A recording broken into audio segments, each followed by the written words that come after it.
भगवान पंढरीश परमात्म्याच्या असीम निस्सीम अहेतुक कृपेने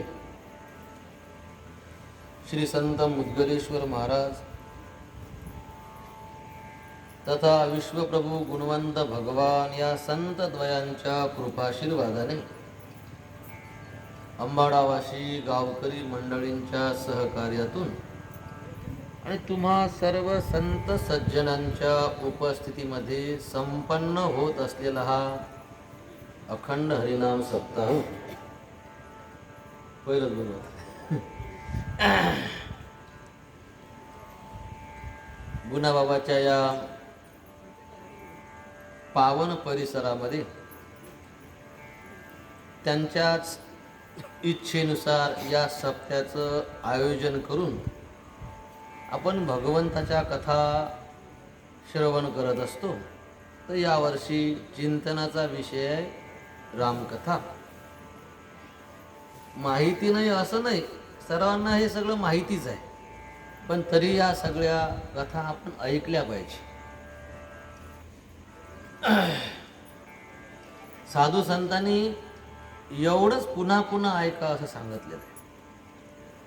भागवतामध्ये शब्द आला मुहू, असा शब्द आला मुहू, याचा अर्थ काय? पुन्हा पुन्हा आम्ही ऐकली, आम्हाला माहीत आहे, आम्ही मोठ्या लोकांचं ऐकलं असे म्हणून जे लोक हे टाळतात ना, त्यांच्यासाठी भागवतकार म्हणतात यानं नरकाचं तिकीट कन्फर्म करून घेतलेलं आहे. हे भागवत माहिती व्हायच्यासाठी थोडी आहे काही. एकदा माहीत झालं की विषय खतम झाला का रामकथा नाही, पुन्हा पुन्हा हेच करावं लागते. बापा किती गप ऐका आणि किती गप तेच ते करा, माणसाला कटा आहे. ते नवरा बदलला का? रोज तेच काय, तेच तर बायका आहे, तेच तर घर आहे, तेच तर वावर आहे, रोजही तेच धंदे आहेत, रोजही तेच जेवण आहे. पण माणूस मग कसा रोजचा आहे म्हणून का काय सोडून देते का? ते नाही, त्यात आवडीनं आदरानं त्याचा स्वीकार करते. मग संसार रोजचा तेच ते आहे, तरी पण आपण रोजही तेच ते कामं करतो, पण त्या कामात आदर असते, आवड असते. मग संसाराचं तेच ते मरेपर्यंत चालते. आणि देवाचं हाय माहीत आम्हाला. ऐकलं किती का बायका काही वाटते का किती का कुठरोग संसार करावा असं कधी मनात येते विचार? पुन्हा पुन्हा संसार करण्यात काही हासिल नाही, पण हे भगवंताची कथा जर पुन्हा पुन्हा ऐकली तर ही माणसाला तारणारी आहे. आता अनेक अनेक कथेचे फायदे आहेत, म्हणून तर सकाळी सांगितलं जानते नेनते करा हरिकथा तराल सर्वता भाक माझी. एका ठिकाणी तुकाराम महाराज म्हणतात कथा काळी लागे सकळा समाधी. ऐका बरोबर बरं. तुकाराम महाराज म्हणतात कथेत माणसाला समाधी लागते म्हणतात. समाधी दोन प्रकारची आहे, विनोदानं सांगतो. एक समाधी झोपला, कथा काळी लागे, सुरू झालं की लगेच समाधी लागली. सगळ्याची नाही लागत, पण बऱ्याच. आमचं भाग्य आहे, आमच्या कार्यक्रमात फार मोजक्या समाध्या लागतात अशा. नाही आपत आहे, झोपतात लोक कार्यक्रमात, ते समजतच नाही काही. सकळा समाधी हे झोप नाही. समाधी म्हणजे काय? समाधी या शब्दाचा अर्थ असा घ्यायचा एकाग्र होते माणूस. पायटी किती एकाग्र झाले होते सकाळी, सगळं टाईट झालते, बिलकुल सुई पडली तर आवाज. मग हे समाधीपेक्षा मोठी अवस्था आहे. काही इकडे तिकडे कोणाची नजर इकडे तिकडे व्हाल तयार. कशामुळे? कथा. कथा माणसाला ती एकाग्र बनवते, खिळून ठेवते. कथा काळी लागे सकळा समाधी. अजून तात्काळ हे बुद्धी दुष्ट नासे, तात्काळ हे बुद्धी दुष्ट नासे. कथा ऐकल्याच्या नंतर किंवा कथा ऐकत असताना एका सेकंदात आपली जी दुष्ट बुद्धी आहे ना, वाईट विचार आहे ना, एकदम संपून जातात. कसे काय? आता काही लय लांब जात नाही. सकाळी जेव्हा चिंतन सुरू झालं लगेच समजलं की नाही आपण वर्गणी जरा जास्त फळायला पाहिजे होती, असा विचार तुमच्या मनात आला का नाही? माझी शपथ घेऊन सांगा. आला असेल ना? नाही नाही, आपलं हे चुकू लागलं, आपण असं नाही करायला पाहिजे. आता लोक तुम्हाला तेच गोड वाटत जाय, चॅप्टरपणा करणं. आणि लगेच हा मंडपातून बाहेर गेल्यावर मग विचार बदलला असेल, पण ऐकताना विचार झालता का नाही चेंज? आपलं चुकू तर लागलं नाही लगाचं. याचा अर्थ काय? नासे दुष्ट बुद्धी तात्काळ हे. याच्यापेक्षा तुम्ही काय रिझल्ट पाहिजे सांगा बरं? आणि काय होते देवधर्म केल्यानं? एका सेकंदाने माणसाचे विचार बदलतात चांगले होतात. कथा ही या कथेची ताकद आहे, म्हणून हे ऐकली पाहिजे, रसिक होऊन ऐकली पाहिजे आणि भाविक होऊन ही ऐकली पाहिजे. तर अशा या कथेचं आपलं श्रवण चालू आहे. पहा बरं, बऱ्याच जणांचं म्हणणं असं आहे की महाराज तुम्ही राजा लयच बोलता मला. अरे मी माझ्या घरचं सांगत असाल तर बोल. जे सकाळी मी बोललो ते सगळे तसे अप्रमाण साधू संताचे अभंग ओवे आहेत, दोहे आहेत, श्लोक आहेत. माझा ते मी काय बोलत, जे काय असेल ते साधू संताच होतं. सगळे साधू संत म्हणतात पुण्यवंत व्हावे. आपला काही संबंध नाही, पुण्यवान व्हा. फक्त मी सांगितलं की तुम्ही पुण्यवान कसे होसाल, इतकं फक्त मी त्याचं असं लावून दिलं. फक्त तुम्ही पुण्यवान कसे होसाल हे सांगितलं. आणि गोष्ट अशी आहे, अबा मला जर तुम्ही म्हणसाल ना तुम्हाला बोलतो तर तुम्ही पण दोषी आहात. बरं मग कसे दोषी आहात आता मला सांगा. तुम्ही कपडे धुता का नाही घरी? भांडे घासता का नाही? भांडे मग चांगले भांडे घासता का मळलेले भांडे घासता? कोणते भांडे उठता तुम्ही? कपडे कोणते धुता? मळलेले, घाण झालेले का असे बिलकुल ज्याला डाग नाही, प्रेस करून ठेवला असे काढतात धुवासाठी? कोणते भांडे धुतले जातात, कोणते कपडे धुतले जातात? मळलेले. हा बरं बरं. मग कपडे धुताना मग कशी धुता? हा नाही नाही, कशी धुता म्हणजे तुम्हाला नाही समजणार, तुम्ही धुतना ना, इकडे समजता कशी धुता. कशी धुता? जोर लावलो धुता नाही का? मैलन ते जोर लावलो आपटून घासून मोगरीचे रट्टे, नंतर कपडाचा गोटा रापटाचा चांगला घासाचा, 3 खेप सरका करून पाहिजा, झाला का सुद्धा नाही, अजून घासाचा, साबण लावलो घासाचा. का? मळका आहे ना चांगला निघला पाहिजे. असंच आहे मग हे. आता हे सकाळचं बोलणं म्हणजे काय? हे मैके कपडे धुणं आहेत ना, हे बिचारे ते कपडे एका धुण्यात निघतात. हे कपडे लयच मळके आहेत, एका धुण्यात निघतात. धुणं तरी काही बिचारे मळलेलं भांड, घाण झालेलं भांड जे आहे लय घासा लागते, लय मेहनत असते, कठीण असते हे. मग आता हे तर तुम्ही तर उपकार मानायला पाहिजे, शुक्रिया मानायला पाहिजे. बाबा तुमच्यामुळे समजलं हे. मी तर चांगलं तुम्हाला उजळाचा प्रयत्न चालला, तुम्हाला स्वच्छ बनवण्यासाठी प्रयत्न चालले. हे वास्तविक आता हे फक्त हे साधू संताचेच कारनामा आहे. समजा मी फक्त सांगू लागलो, शब्द संताचेच आहेत हे. म्हणून महाराज लय बोलते नाही. अरे तुम्हाला समजलंच नाही काही. हे व्यासपीठ जर टाइमपास करायसाठी असेल तर चांगलं कुठे ऐकायला मला सांगा बरं तुम्ही. इथे महाराज हे नका सांगू, महाराज ते नका सांगू, महाराज असं नका बोलू, महाराज तसं नका बोलू, महाराज त्याचं नाव नका घेऊ, महाराज लाईव्ह चालू आहे. अरे त्या लाईव्हचा असे नका बोलून त्याचं मन दुखल, ह्याचा काय संबंध आहे? तुम्ही मला बसवलं कायसाठी? रामायण सांगायसाठी. तुम्ही मला भागवत सांगायसाठी बसवलं, मग मी काय सांगू? भागवतच सांगायला लागेल ना.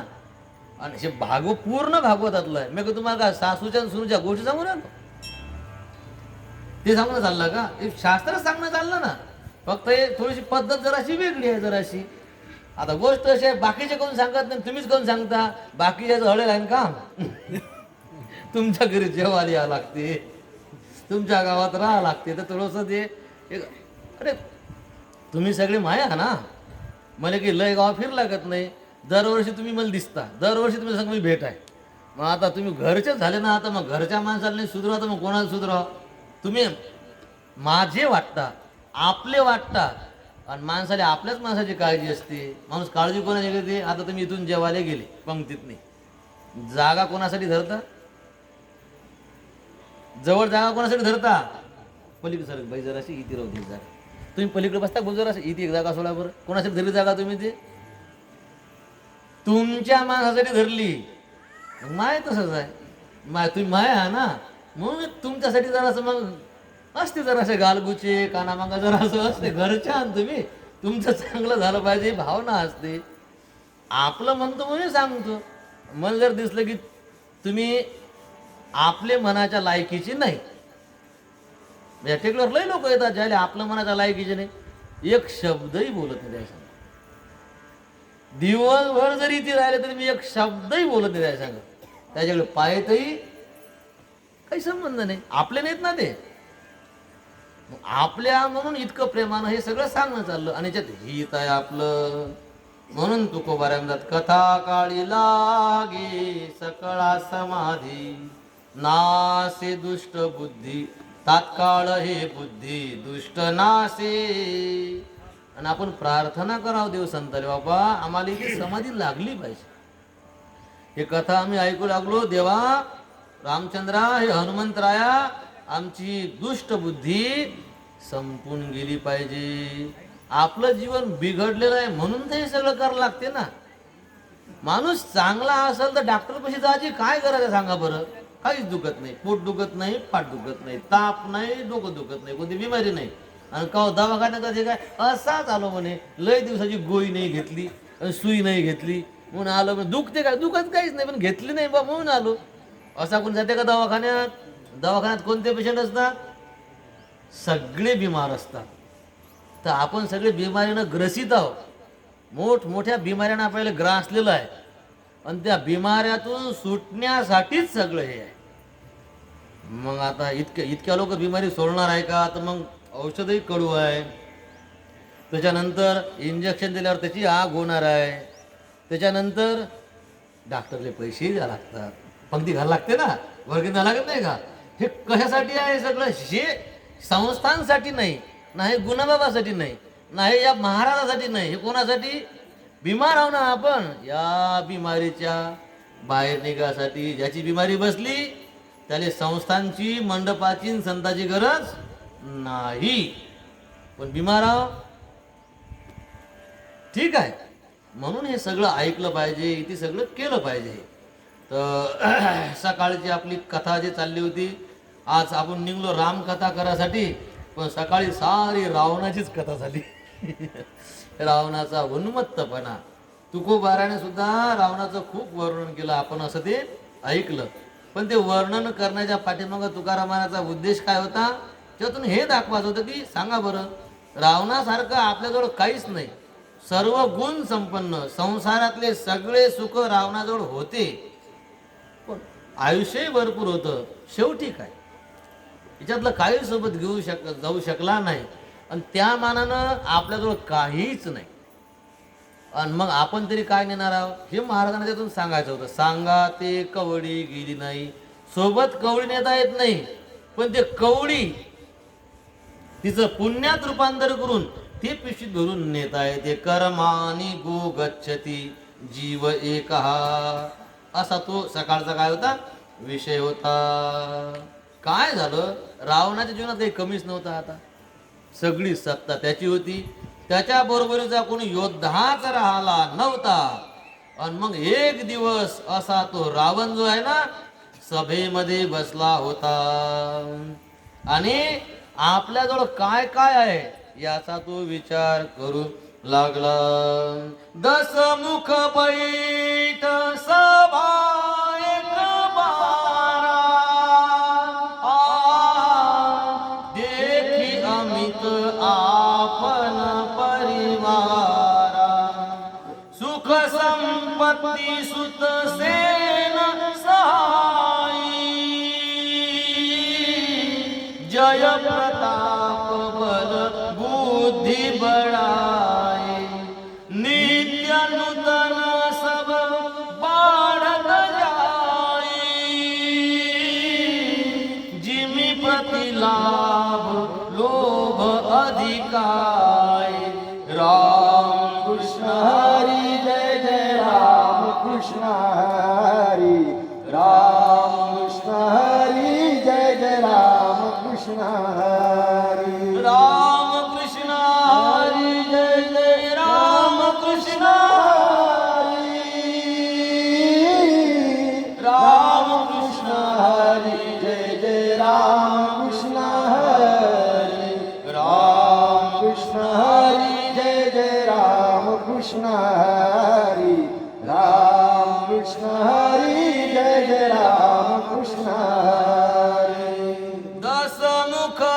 बैठ सभा एक बारा. सभेत बसला होता असा देखी पाहायला लागला. काय पाहू लागला? अमित आपण परिवारा, आपला परिवार पाहायला लागला. आपण पाहिलं ना, भाऊ कसे, मुलं कसे, नातू कसे, पण आपली सेना कशी, काहीच कमी नाही. सुख संपत्ती सुत सेन सहायी, जय प्रताप बल बुद्धी बडाई. इतकं होतं रावणापाशी म्हणता. एका दोह्यात एका त्यात सगळं मांडलं. संसारातले सगळे सुख होते, संपत्ती होती, मुलं होते, पराक्रमी आणि भरपूर सेना होती, सल्लागार होते, जिथे हात टाकीन तिथे यश होतं, आणि त्याचा प्रताप त्रैलोक्यात पसरला होता, बल होतं, बरं बुद्धी होती. रावणामध्ये बुद्धिमान होता रावण. आणि बडाई म्हणजे मान. रावण जिथे जाईल तिथे लोक त्याचा मान करायचे. मान पान नाही ठेवला की मेलाच. कधी कधी मान आदरानं असते आणि कधी कधी मानपान भीतीनं असते. तर रावणाचा दराराच एवढा आता वचक जितका होता की जिथे जाईल तिथे आदर मान होता.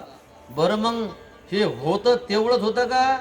नाही म्हणतात, रोज वाढतं होतं म्हणतात. हे नित्य नूतन सब बाढत जाई, जिमी प्रतिलाभ लोभ अधिकाई. उदाहरण दिलं, संसारात जसा जसा माणसाला लाभ होते ना, फायदा, तसा तसा माणसाचा लोभ वाढते. बगीचा 10 लाखात गेला, 10 लाख पाहिलेच नाही बगीचा. आज लोक 10 लाखात बगीचा गेला. मग पुढच्या वर्षी असा म्हणते का मग आता 10 लाख जरी भेटत आहे तरी भरपूर झाले? नाही, म्हणते की 10.5-11 तरी गेलं पाहिजे. अरे बा, जन्मात 10 लाख काढले बगीच्याचे तुझ्या, आणि गेला ना मग आता मग 10 लाख ठीक आहे. नाही थोडंसं वर जर भेटले तर मग 11, मग ठीक आहे 11 भेटले, मग थांबते का? लाभ लोभ वाढवते. उदाहरण, जसं लाभानं जसा लोभ वाढते तसं या रावणाचं हे सगळं वाढतं होतं म्हणतात. वाढतं सुख, वाढती संपत्ती, वाढती सेना, वाढतं यश, वाढता बळ, वाढती बुद्धी, आणि वाढता सगळं वाढतं होतं म्हणतात. आणि मग आपण सकाळी थोडं चिंतन करून आलो, माणसाचं डोकं जाग्यावर राहत नाही. संसारच होता ना. जरी रावणानं तपश्चर्या केली, पण रावणाची तपश्चर्या का भगवत दर्शनासाठी होती का भगवंताला जाणण्यासाठी होती का? भगवंत मोक्ष प्राप्त करण्यासाठी तपश्चर्या होती का? नाही. जरी त्यानं तपश्चर्या केली, त्याचं ते तप संसारासाठी होतं. संसारासाठी केलं तर ठीक आहे, जगाला त्रास द्यासाठी त्याचं तप होतं. मग कधी कधी आपण एखाद्याला लय परमार्थी समजतो, तर कधी विचार करा याचा हा परमार्थ आहे कशासाठी. कधी कधी बारकाव आहे म्हणे परमार्थातला, गळ्यात माळ घातली, मंडपातून बसला आणि पंगत घालू लागला म्हणजे त्याला देव पाहिजे बा, असा विषय नसते. नाही. खऱ्या अर्थानं पाहिलं तर या जगात परमार्थी माणूस शोधून सापडत नाही. कोण परमार्थी? सरळ अर्थ आहे, ज्याला मुक्त व्हायचं आहे, ज्याला जन्म मरण संपवायचं आहे, तो परमार्थी. ज्याला भगवंताच्या दर्शनाची इच्छा आहे आणि त्या दर्शनासाठी ज्यानं माळ घातली म्हणा, किंवा परमार्थातल्या सगळ्या क्रिया करते, त्याची परमार्थाची प्रत्येक क्रिया म्हणजे काकडा, त्याचं ग्रंथ वाचन, त्याचा हरिपाठ, त्याचा जप, त्याची देणगी, त्याचं अन्नदान, त्याचं चांगलं जगणं, याच्या पाठीमागं काय भावना कोणती आहे? याच्या पाठीमागं भावना आहे की मला देवाचं दर्शन व्हावं किंवा माझं जन्म मरण संपावं. या 2 गोष्टी जर तो करत असेल तर तो परमार्थी. आपलं कायसाठी आहे? कोणाला वाटते बरं देवाचं दर्शन व्हावं? मग गळ्यात तर माळ आहे, हरिपाठही करते बिचारा, दानधर्मही करते, देवाचं दर्शन घ्यावं असं वाटत नाही. मग हे कायसाठी आहे? हे संसारासाठी आहे. मग तुमचे सगळे प्रयत्न जर संसारासाठी आहे तर परमार्थी कसे काय? तुम्ही डोक्यात काय भरलेलं आहे आपल्याला, याच्याद्वारा आपल्याला हे भेटलं पाहिजे. मी इथे पंगत घालतो आणि इकडे मालाले भाव भेटला पाहिजे. पंगत गुणाबाबाच्या सप्त्यात आणि इकडे मालाले भाव पाहिजे. म्हणजे कनेक्शन कुठे जोडलं यानं? संसार ना. म्हणून कधी कधी परमार्थी वेश जरी असल तर तो परमार्थी नाही ठरत, परमार्थ त्याच्या ध्येयाहून ठरत. म्हणून कोणाचा मोठेपणा करत सुटणं बरोबर नाही, की त्याचा लय परमार्थ आहे तिले. पहिले चौकशी करा, तपासून पहा हे सगळं कशासाठी करतात. संसारातल्या कोणत्या गोष्टी आपण हे करत संसारी. म्हणून 100% 90% लोक जे आहेत ना संसारासाठी तप करतात, देवाच्या आधारानं संसार उभा करायचा प्रयत्न करतात. आणि त्या राहिलेल्या 10%तली 9% जे आहेत लोकाले त्रास द्यासाठी परमार्थ करतात. आम्ही पण लहान होतो ना, अशी चाल म्हटली म्हणतात, अशी चाल म्हटली मागच्याले म्हणताच नाही असं.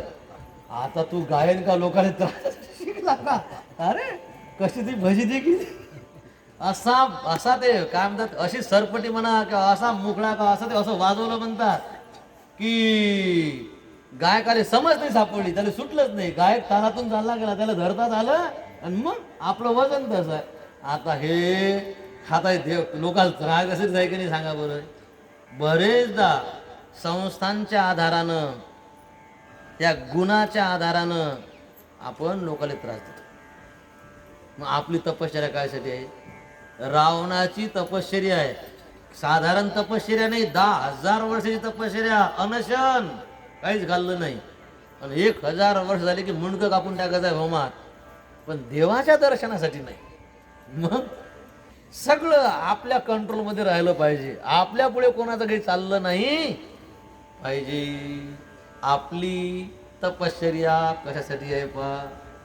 म्हणून 1% लोक असतील की जे जन्ममरणाच्या चक्रातून सुटण्यासाठी म्हणा किंवा भगवत दर्शनासाठी हे 1% लय झाला, आलं लक्षात. म्हणून काही मोठेपणा जाऊ नका की बापाचं आमच्या आजीच्या हातची माळ आहे आणि आमचे 40 आहे, काही किंमत नाही. कशासाठी करता सगळं हे? कशासाठी करता? सगळं या रावणाचं वाढतं होतं, सगळ्या गोष्टी अवेलेबल होत्या आणि देवाची काही गरज नव्हती. मग उन्मत्तपणा.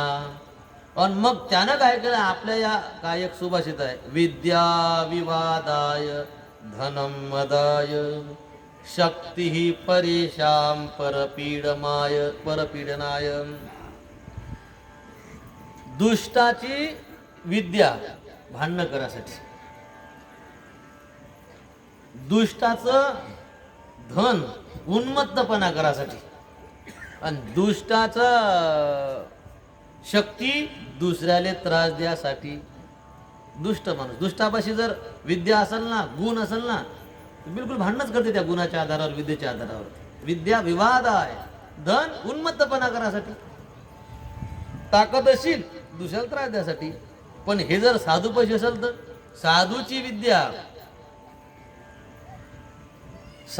विद्या लोकाले ज्ञानासाठी, लोकाले ज्ञानी बनवण्यासाठी, साधूचं धन दान करण्यासाठी, आणि साधूची शक्ती लोकांच्या रक्षणासाठी असते. आणि रावण काही साधू नव्हता, तो दुष्ट होता ना, मग त्यानं या सगळ्याचा दुरुपयोग केला. देवाची शक्ती वाढल अशा सगळ्या गोष्टी त्यानं बंद करून टाकल्या. यज्ञ केला, यज्ञानं देवाची शक्ती वाढते.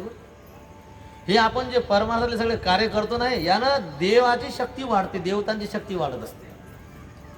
आणि देवाले अरे कमजोर करायचं सगळं बंद केलं त्यानं. ब्राह्मण भोजन बंद, श्राद्ध बंद, यज्ञ बंद, हवन बंद, आजच्या भाषेत सप्ते बंद, भजन बंद, जप बंद, माळ घालणं बंद, एकादशा. रावणाच्या राज्यात असं सुरू झालं. धर्म नष्ट करा, ऑर्डर निघली. काय ब्राह्मणाचा नाश करा आणि वेदाच्या विरुद्ध आचरण करा. एक तर लोकाले सरळ सरळ आदेश निघले, असं जगा. आणि असं जगा म्हणजे ते नियम होते वेदाच्या विरुद्ध जगा. आणि जर कोणी तसा जगत असन तर जगणं बंद पडा. हे जे आज कंडिशन चालू आहे ना, हे आजचीच नाही आहे, हे पूर्वीपासून आहे. जसा वारकरी संप्रदाय किंवा देवधर्म संपवण्याचे प्रयत्न चालले आजच्या काळात. आता हे वेगवेगळे धर्म निघतात, वरून खूप पैसे भेटतात त्या लोकांना. हे जे लहान लहान धर्म निघतात ना, हे यांना वरून पैसा भेटते की काही लोक फोडा. आपल्याला अकली नसतात, आपण निघतो त्याच्या मागं. वरच्या माणसानं पैसा उचलला तो सुखी होऊन गेला, आणि त्यानं 5, 50, 100 फोडले तरी भरपूर झाले ना. हे असं देवापासून. तर हे आता ज्याचा मी जास्त विषय वाढत नाही, आपली कथा पाठीमागं राहून जाईल. ही परिस्थिती होती त्या हिरण्यकश्यपूने तर कायदा काढला होता, नाम घेऊन निधी देवाचे हे ब्रीद हिरण्यकश्यपूचे. कोणी देवाचं नाव घेणार नाही, घेतल्या चौकात फाशी. हिरण्यकश्यपूच्या राज्यात सांगा आता. त्याचाच पोरगा नामधारक निघला बिचाऱ्याचा. अख्खं जग नाव नाही घे देवाचं, सांगा. इतकं बंधन नाही ना पाहिजे आजच्या काळात. भयान परिस्थिती. हे चालूच राहते. करणारे माणसं फक्त बदलतात, आणि जे परमार्थापासून आपल्याला अंतर करतात ना, पूर्वीचे रावण ते हेच आहेत. देवापासून अंतर करणारे. काय पडलं याच्यात, काय मजा आहे, काले टोले घेता, कोणाचं भलं झालं. तर हे काय पूर्वीचे सगळे असुर आहेत ना, देवापासून अंतर करणारे. आणि मग जर कोणी जबरदस्ती न ऐकून हे करायला लागला, तर मग त्यांना अडथळे आणायचे. तरी करू लागला तर त्यांना मग त्रास द्यायचा. एक हरिदास ठाकूर म्हणून संत होऊन गेले मुस्लिम समाजात. हरे कृष्णा जप करायचे, 3 लाख जप करायचे रोज. 1 लाख जप जोर जोरात, हरे कृष्णा कृष्णा कृष्णा हरे हरे, असा 1 लाख जप करायचे. 1 लाख हरे कृष्णा कृष्ण कृष्ण हरे हरे, हरे राम राम राम हरे हरे, 1 लाख असा करायचे. आणि 1 लाख मनातल्या मनात करायचे रोज. नाही सहन झालं बा, किती अडथळे आणले. एक नग्न वेश्या पाठवली याला भ्रष्ट कर म्हणून. बिना कपड्याचे 3 दिवस बसले झोपडीत. ते कपडाच नाही अंगावर तुझ्या 3 दिवसाच्या पुढे त्याला बिघडवासाठी. तरी बंद नाही पाडलं तर 22 बाजारात फटके मारले त्याला. अंबाळाच्या बाजारात उभं करायचं, बाजारातले लोक असतात ना, तिथे चापकाचे फटके मारायचे. किती? बेशुद्ध होईपर्यंत. बेशुद्ध पडले. त्या बाजारातून ओळत मग मोरशीच्या बाजारातून उभं करायचं. शुद्ध राहिले की पुन्हा अजून चापकानं फोडायचं. बेशुद्ध पडले की असे 22 बाजारात मारलं. काय साठी? तू खोटं नको बोलू बरं, तू पूजा करत जाय बरं, तू चांगला वागत जाय बरं, याच्यासाठी नाही. जप कोण करतो मग सांगा? काय सांगा बरं. देवानं आपल्याला केवढी संधी दिली. आजही तेच परिस्थिती आली ना. हे आपला हे जर सत्ता जर गेली ना, त्या लोकांच्या हातात नाही, वाईट लोकांच्या हातात नाही, आपले सप्तेच बंद करतील. काय सांगा? आपल्याला उजागीर राहणार नाही मंदिरात. आपले सारे मंदिरं सरकारच्या ताब्यात आहेत. कोणतं चर्च, कोणती मशीद आहे का ताब्यात सरकारच्या? आपल्यात कॅमेरे लावा लागतात आपल्याला डायरेक्ट संस्थांवर, आणि सगळं ते ऑडिट बिडिट करावं लागते. त्याला करावं लागते का? काय हे पूर्वी होतं, आजही आहे. कठीण भयानक परिस्थिती आहे. पूर्वीच्या, आता इंग्रजाच्या काळात का त्याच्या अगोदर जे लोक राज्य करायचे ना, तर पंढरीच्या वारीला जाण्यासाठी टॅक्स भरायला लागत जाय. अरे मग वारीला चाललो आम्ही, काही वाईट धंदा, टॅक्स भरला की टॅक्स. पंढरीच्या वारी चालला टॅक्स भर. सप्ताह करायचा का, चला टॅक्स भरा. काय भयान परिस्थिती. हे पूर्वीपासून चालू आहे बरं. रावणाच्याही राज्यात असंच होतं. अडथळे आणा, संपवा, ठेवू नका, मारा, झोडपे द्या, भीती दाखवा, काही करून त्याचा परमार्थ बंद पाळा. आणि मग रावणाच्या राज्यातली परिस्थिती कशी होती तुळशीदासजी सांगतात. शुभाचरण कतहु नाही होई, देव विप्र गुरु मानन होई. राम कृष्ण हरी जय जय राम कृष्ण हरी, राम कृष्ण हरी जय जय राम कृष्ण हरी. हरि भगती यज्ञ तप ज्ञान राम कृष्ण हरी जय जय राम कृष्ण हरी सपने सुनियन वेद पुराण राम कृष्ण हरी जय जय राम कृष्ण हरी राम कृष्ण हरी जय जय राम कृष्ण हरी राम कृष्ण हरी जय जय राम कृष्ण हरी पवन सुत हनुमान की जय बिलकुल सगळं बंद पाडलं. वेद विरुद्ध जगणं सुरू झालं. जबर तशी ऑर्डर तशी होती, तुम्हाला जगायचं का, मग चांगलं नाही तर होईल तितकं वाईट जगा. वाईट आले सवलती होत्या, मग दारूच दुकान टाकायचं, वा वा, लोन बँकेकडून, रावणाकडून लोन, दारू दुकान टाका लोन. वाईट कामासाठी जे आहे ना बिलकुल रावणाकडून सुविधा. पण चांगलं जगाचं नाव काढलं की झोडपेच. ते चांगलं का बी बुडं ठेवलं नाही तर सांगतात शुभ आचरण कतहू नाही होई. रावणाच्या राज्यात कुठेच चांगलं जगणं नव्हतं म्हणतात. देवाले मानाव, संतांना मानाव, गुरुले मानाव, पण रावणाच्या राज्यात देव संत गुरु यांना कोणी मानत नव्हतं. वे देव विप्र गुरु मान नकोई. गुरुची सेवा नाही, गुरुले म्हणायचे गुरुजी येता आता एक ग्लास पाणी माझ्यासाठी पण घेऊन या. आता रावणाच्या राज्यात गुरुजी तुम्ही कपडे धुरायले का, मा एकच धोतर आहे, मग तेवढं धुवून टाका तुम्ही. रावणाच्या राज्यात ही कंडिशन. नाही हरी भगती, देवाची भक्ती नाही, यज्ञ यज्ञ नाही, तप ज्ञान, तपश्चर्या करताना कोणी दिसत नव्हता. आणि ज्ञान म्हणजे काय, कोणी ग्रंथच वाचे नाही, कोणी ग्रंथ सांगत नव्हता, हे कार्यक्रम होत नव्हती.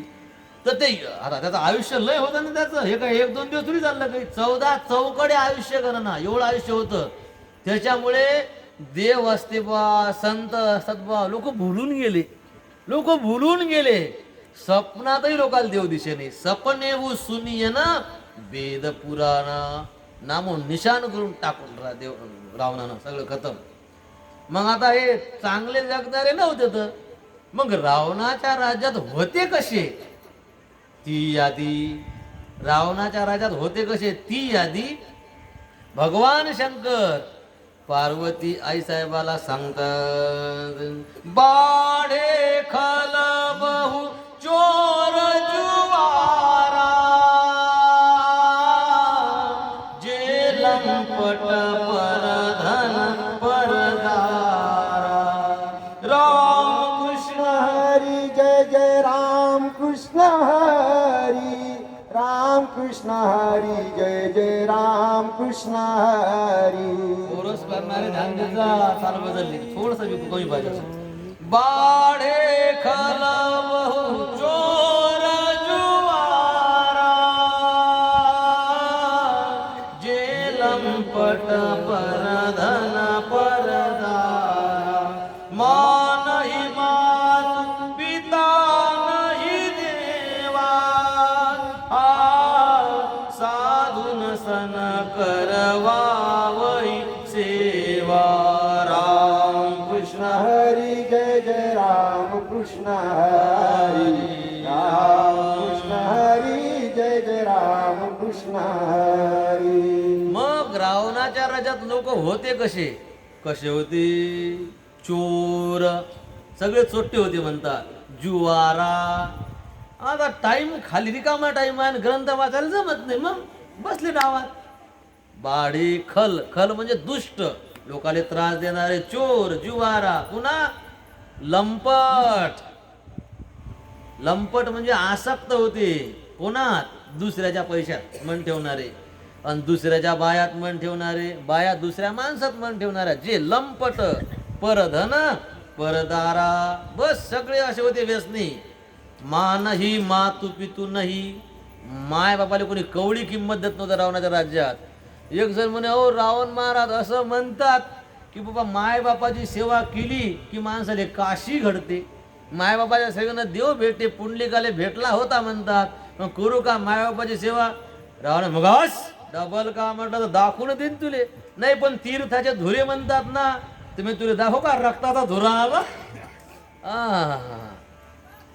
माया बापाले मानत नव्हतं, कोणी देवाले मानत नव्हतं, संतांना मानत नव्हतं. उलट साधूंना सन करवा वही सेवा, साधूकून सेवा करून घ्यायची. आणि असं ज्याचं जगणं आहे ते कोण आहेत? भगवान शंकर म्हणतात, जिनके हरी जिनके चला माय सुर गेला. हरी पवन सुत हनुमान की हरी जिनके यह आचरण भवानी, ते जाने हु निशिचर सब प्राणी. अशा पद्धतीने जे जगणारे आहेत ना ते सगळे निशिचर राक्षस आहे म्हणतात. कोण राक्षस आहेत? जे दुष्ट आहेत, चोर आहेत, जुवारी आहेत, परस्त्री गमन करणारे आहेत, दुसऱ्याचा पैसा लुबाडणारे आहेत, मायबापाची सेवा न करणारे आहेत, देवाले न मानणारे आहेत, साधूला छळणारे आहेत, असे जे जगणारे आहेत ते सगळे कोण आहेत? राक्षस आहेत. इति संजू महाराज नाही, इति भगवान शंकर. हे कोणाचं म्हणणं आहे? मग माणसाच्या आकारात असतील ते, आणि असं जर जगणं असेल तर ते कोण आहेत? सगळे हे सगळे असुर आहे.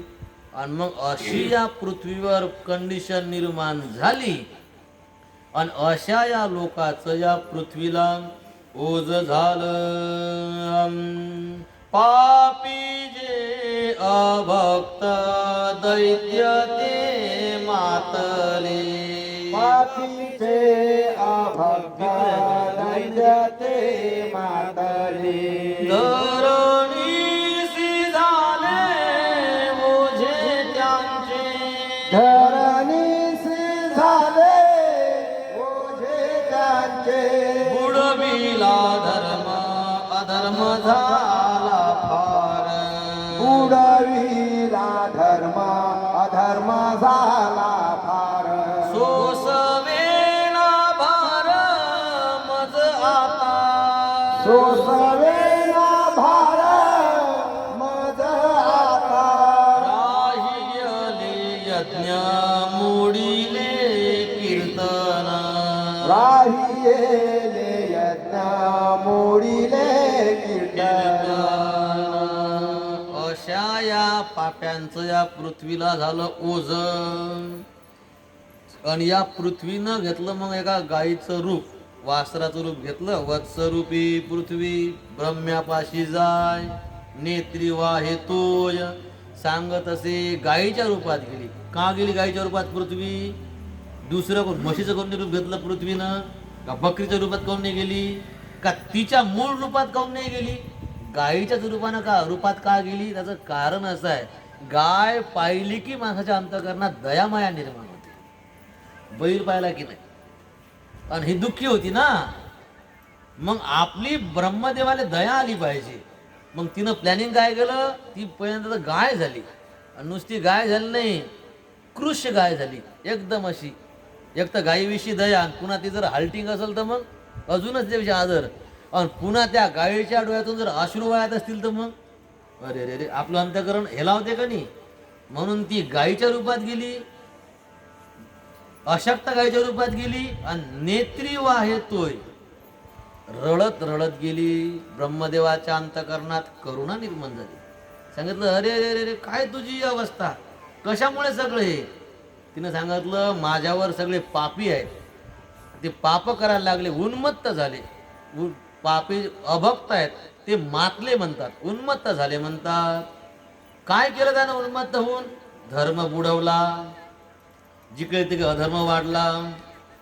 पुन्हा त्यानं यज्ञ पण पाळले, सप्ते पण पाळले, सगळं त्याने. आणि त्यांच्या भीतीनं चांगले लोक जंगलात पळून गेले म्हणतात. आणि यांचं मला ओझ सहन होत नाही. ते अनुप जलोटाच्या कॅसेटमध्ये ते असाच एक पद, एक दोहा म्हणायचे, जल से पतला कौन है, कौन भूमि से भारी. म्हणायचे ना, कौन भूमि से भारी, भूमीपेक्षा भारी कोण आहे? पृथ्वीपेक्षा कोण वजनदार आहे? पाप भूमी से भारी. आणि ते पाप करणारे ते पापी. या पाप्याचं ओझं झालं. कोण पापी आहे? व्यवस्थित न जगणारा. पापी जे आहेत ना, पाप्याचे अनेक प्रकार सांगितले बरं. 1 नंबरचा पापी, 2 नंबरचा पापी, 3 नंबरचा पापी सांगतो हा. 2 नंबरचा पापी कोण आहे? संत शास्त्र याच्या विरुद्ध जगणारा. संत चांगलं सांगतात ना, शास्त्र हिताचं सांगते, आणि याच्या पूर्ण त्याचं अपोजिट जगणं आहे. हे किती नंबरचे पापी आहेत? 2. दुसऱ्या बाईच्या नांदी लागा. संत सांगतात का?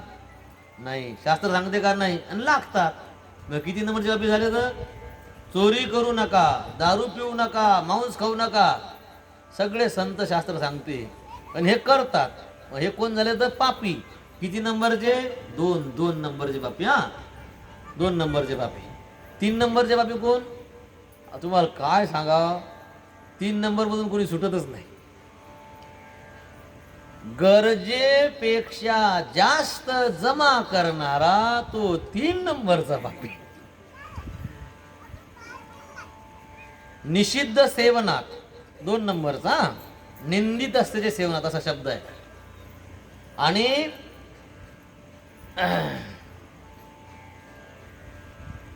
जेवढ्याची गरज आहे त्याच्यापेक्षा जास्त जमा करून ठेवते, जो संग्रह करते, तो आहे 3 नंबरचा पापी. किती पैशाची गरज आहे आपल्याला मरेपर्यंत? मरेपर्यंत पैसा किती पाहिजे? तेवढा जमा करणं काही दोष नाही. पण मेल्यावरही 4 पिढ्या खातीन बसून तरी पण अजून जमाच करा वाटते. हा किती नंबरचा पापी आहे? ती किती किती अशा गोष्टी आहेत. सगळं गाव अगोदरच मानते. आदर मान सन्मान, काव काका, काव मामा, काव आबाजी, काव भाऊ, सगळं गाव आदरानं वागते, तरी त्याला अजून निवडणुकीला उभं राहत वाटते. मानवाळा म्हणून उभं राहणार असते नाही, म्हणजे आहे ना तो अगोदर, अजून पाहिजे. गरजेपेक्षा जास्त जमा करणारा तो पापी आहे. पापी हा लक्षात. बापा मग आता मालटाल होते का? मग टाकून द्या, टाकूनच द्या, पण देवा धर्मात. म्हणजे याच्यातून सुटलो ना आपण. पाप्याचा उद्धार कसा होईल? पापियाच्या ठाई मोक्षू नवसे माऊली म्हणतात. पाप आहे तर देव कसा भेटल? उद्धार कसा होऊन जाईल? म्हणून गरजेपेक्षा जास्त जमा करू नये. जो करत असेल ना तो कोण आहे? पापी. त्याचा विनियोग चांगल्या कार्यात करा. जाऊ द्या, हे काही जास्त वाढवते, पण ध्यान ठेवायचा बरं. आणि वाईट वागणारा तर 2 नंबरचा पापी. मग आता विषय 1 नंबरचा पापी कोण आहे? तर 1 नंबरचा पापी तो आहे जो कृतज्ञ आहे. कृतज्ञ आणि कृतज्ञ काय फरक आहे? एखाद्यावर उपकार केले, एखादा कामी आला, एखाद्यानं आपल्यावर उपकार केले, एखादा आपल्या कामी आला, त्याची जाणीव आहे, आणि परतफेडीची भावना आहे. हा कृतज्ञ आहे. बापा लय एक दिवस खराब काढले हो आम्ही, भाऊ भेटले हे, आणि याच्यामुळे ना आमचं पालकलं सगळं. हे 4 लोकांना सांगतात, मनात ठेवतात, आणि त्यांच्यासाठी काहीतरी करतात. हे झालं कृतज्ञ. आणि कृतज्ञ म्हणजे काय? उपकाराची जाणीव न ठेवणं, तो कृतज्ञ आहे. आणि आपण सगळेजण उपकार विसरलेले आहोत. सगळे उपकार विसरलो आपण. आमच्यावर कोणाचे उपकार आहेत? आता तुमच्या भावाचे, बहिणीचे, मायबापाचे, याचे त्याचे जे असते त्याचा विषय नाही. सगळ्यावर देवाचे उपकार आहेत. देवाचे कसे काय उपकार आहे? काय दिलं देवानं आम्हाला?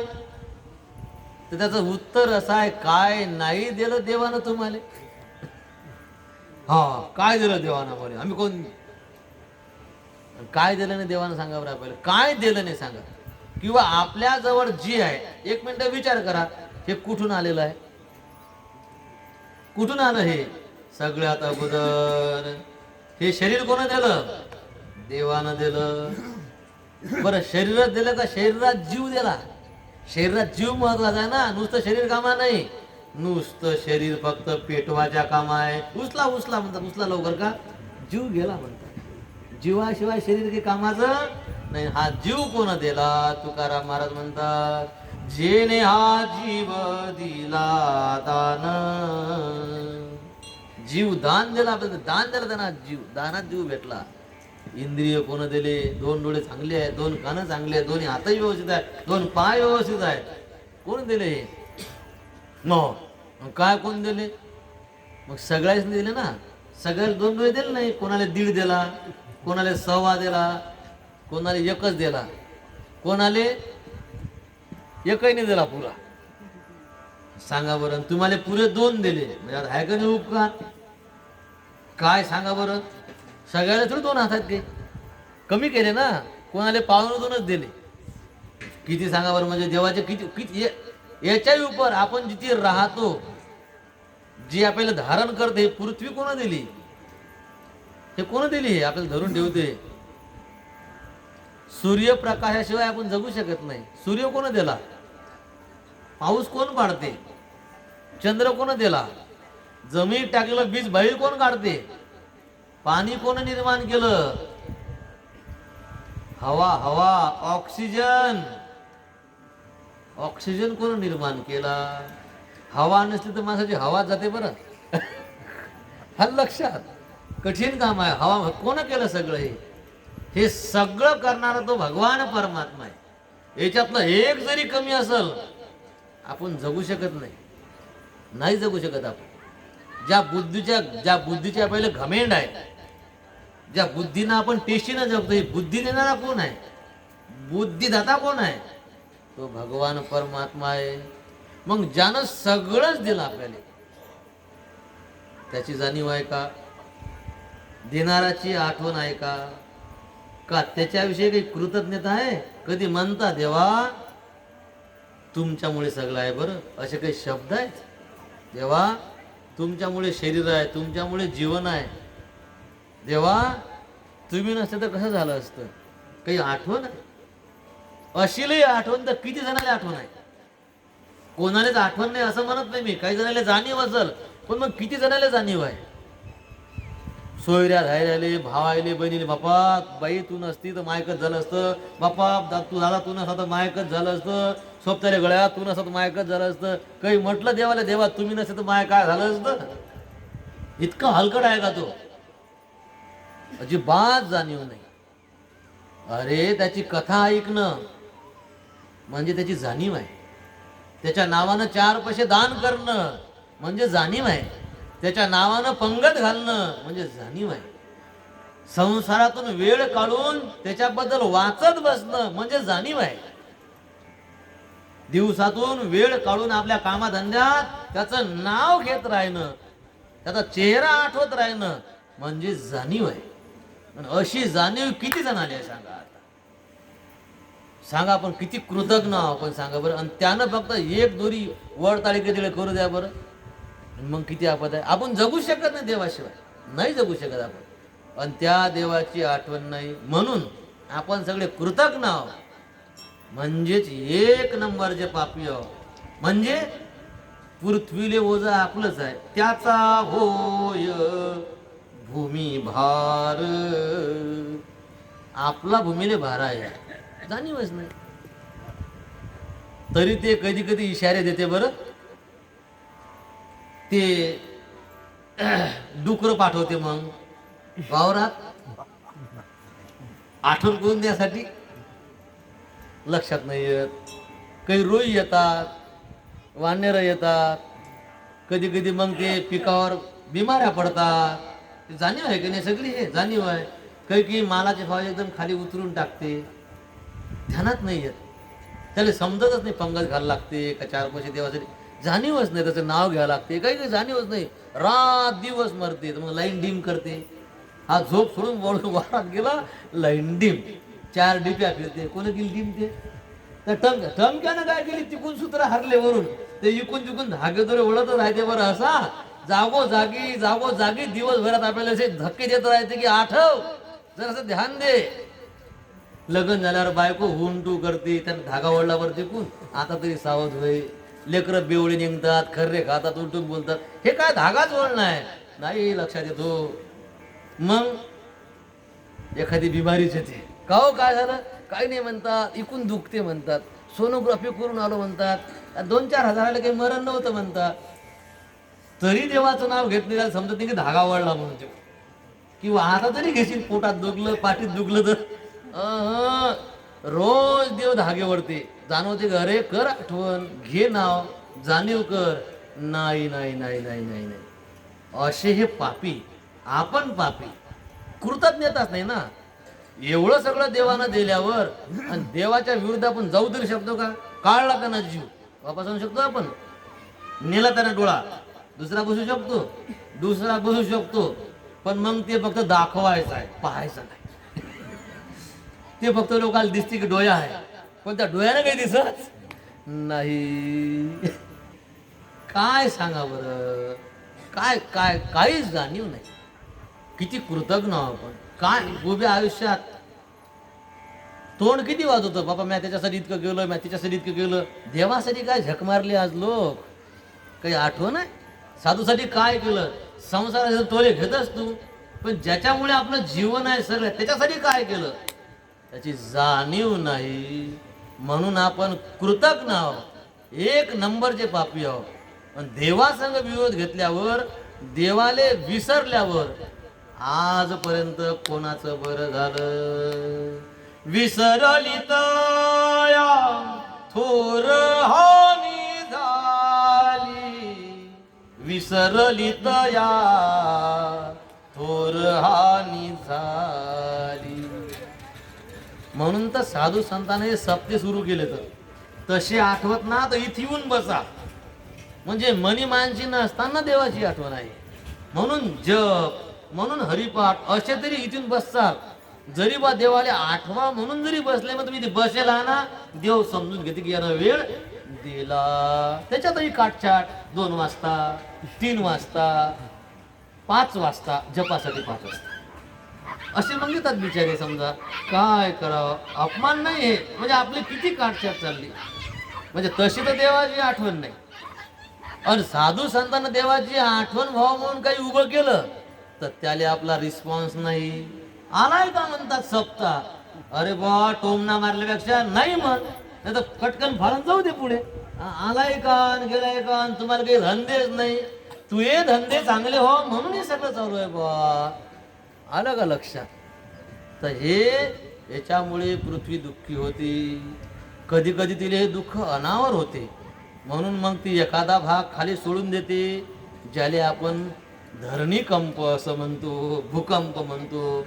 कधी कधी ती इनबॅलेन्स होते, म्हणून मग सुनामी लाटा उठतात.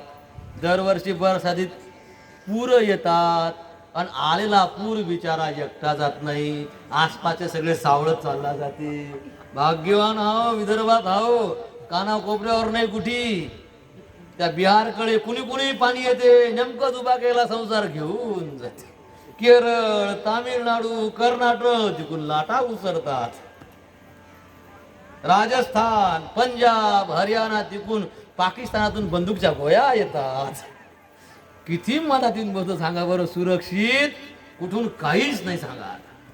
आणि याचा जर फायदा उचलला नाही, किती देवाचे उपकार, काहीतरी पुण्य असेल का नाही. पाणी यो पाणी नाही यो, आपल्या अंगाला जरासाही धक्का नाही सांगा बरं. आणि मग देव काय करते, तू लायकीचा नाही म्हणते, तू इथे ठेवायच्या लायकीचा नाही. मग असा असा असा इकडे पाठवते की त्याला मानवर करू दे, मानवर काढले की रट्टा. नेलं ना पुराणं सारं, नेलं वावर खड्डू, मानवर काढले की अजून दुसरा रट्टा. बस रे बस, पृथ्वी अलक्षात. म्हणून ते अशा सगळ्या घटना कशामुळे घडतात, याच्यामुळे सगळं घडतात. तिनं आपली ही व्यथा मांडली, ब्रह्मदेव चिंतित झाले, सगळ्या देवता जमा झाल्या, आणि मग सगळ्या देवतांनी मिळून आणि भगवान विष्णू जे क्षीरसागरामध्ये होते त्यांची स्तुती केली. आ श्री अनंता मधुसूदना, बोला अनंता मधुसूदना. काय पुढे? पद्मनाभ पद्मनाभा नारायणा, पद्मनाभा नारायणा, जगव्यापका जनार्दना, जगव्यापका जनार्दना.